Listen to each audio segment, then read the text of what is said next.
Welcome to the University of Maryland Robert H. Smith School of Business Energy Club podcast series. Our podcasts are designed to connect you, our listeners, to current issues in the industry and the employers targeting them. This is the second half of Kara Hedges' interview with Peter Kelly Detweiler, Constellation's SVP of Energy Technology Services. We're bound to wait all night.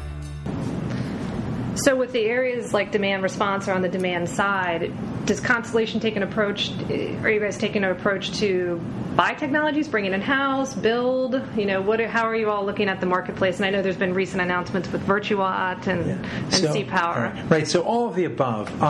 When we first started this, we recognized that we needed some kind of a platform, and we went out and we looked, and we didn't see anything that we liked.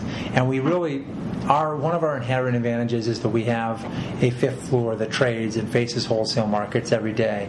And these folks are extremely literate in risk management, know everything there is. And we even have 4 meteorologists downstairs who look at AccuWeather and NOAA and all the forecasts, and they look at the biases for each one, and then basically come up with their own, and then look at how much of our load is temperature-driven versus base load from industrial, and say, okay, here's how much our consumption curve is going to shift tomorrow. So let's now cover our position accordingly. So we have that level of sophistication, and we have that ability to face the market. So we needed a platform that would allow us to communicate to customers what they were consuming in real time, and ultimately also allow us to create some kind of derivatives, almost a call option, where when prices reach a certain point, customers would curtail consumption, and then we would know about it on the fifth floor and even be able to trade around it, if you will.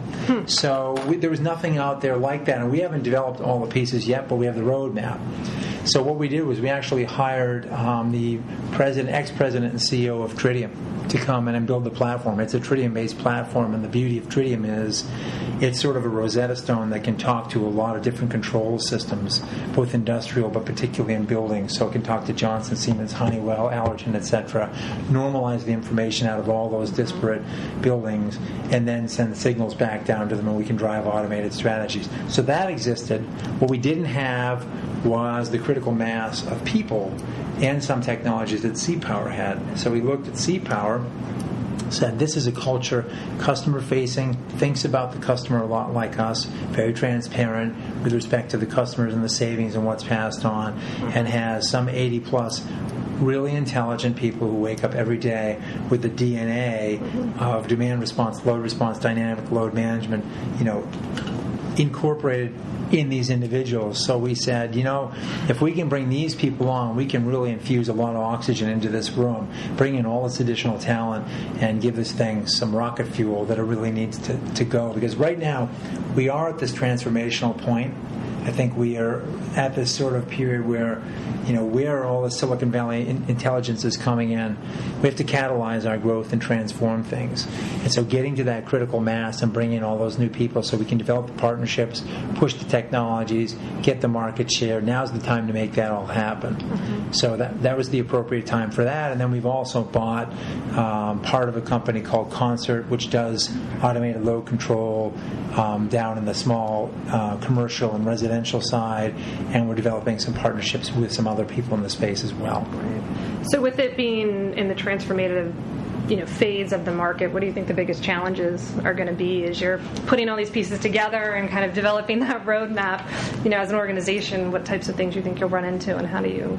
Well, one critical and really mundane one is who found the customer first. Right. So if we're dealing with all these different partnerships, because we could be dealing with lighting vendors that have Virtuat-enabled opportunities where we have our jar file and someone who's selling a lighting solution and also says, if you're getting a payback period of 2 years with the lighting and you add demand response to it, we can shorten that payback period. But we may be dealing with that same customer through another conversation. Whose was it? Who handles the jump ball on that one? So that's a real mundane issue, but one we have to pay attention to. The second one is if we want to have Virtuat ensconced with a lot of different technologies out there, are we making sure that we have the appropriate training in place, that people really know what they're doing? And also, we're going to be dealing with people who are natural competitors, and we need to preserve our neutrality and say, this is in everyone's best interest to sell this capability. So we have to think pretty carefully about that one. And then, first and foremost, we can't forget that a lot of what we're selling is reliability. We go back to the conversation around everything on the demand side being equal to resources on the supply side. Well, there are physical electrons and then there are avoided electrons.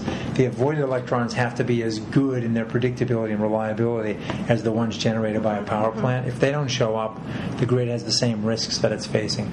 So we have to spend an awful lot of time with the engineering and the modeling and ensuring that we have the predictability of that demand side resource that we had on the supply side.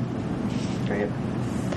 So I think one last question, I think this is probably most applicable to the Smith School and the MBAs that might be listening to this. When you think of new energy and the types of services and platforms you're going to launch into the marketplace, what's the ideal candidates that you might be looking at in the future or near future that might come in and help build those strategies, help build those roadmaps, and help build the business? Well, I think there's two pieces to that question. First of all, you do need your practitioners who are specialists at what they do, the engineers and the financial folks and people who get the job done every day. But I also, you look at someone like, I'm the writer Daniel Pink, and he talks about the value being created sort of along the tangents or the interstices between various disciplines. So I look in this company, and some of the successful people here are lawyers who also have an energy background, or in this particular instance that we're talking about, people who have the ability to understand where energy and IT interface, where energy becomes bits and bytes, but understand the market implications of that. That's going to be a really valuable set of people who can translate that intelligence and educate markets as to what that means for the customer and how they can participate. Above all, people who can communicate clearly what the value proposition is. Oftentimes I see really intelligent people who are prisoners because of their inability to communicate pretty complex concepts and simplify them. And Einstein, E equals MC squared, right? You have to boil these things down to something that's comprehensible to the general marketplace. So again, people who can communicate across disciplines, see the connections, and then people who can communicate that clearly and effectively to the marketplace to get people to take action. No, that's great.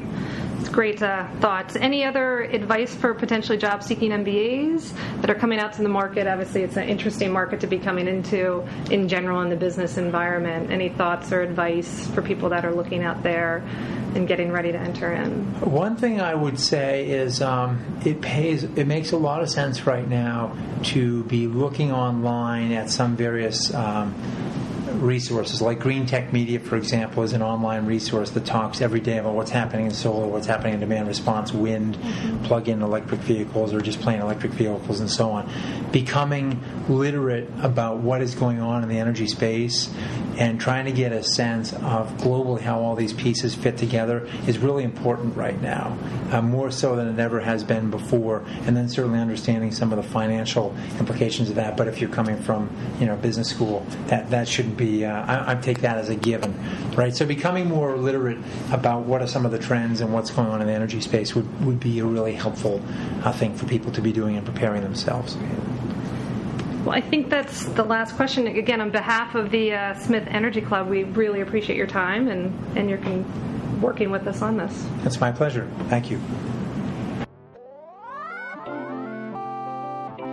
And that concludes this podcast for University of Maryland Robert H. Smith School of Business Energy Club podcast series. Please stay tuned for future podcasts as we bring you the latest news from professionals in the industry.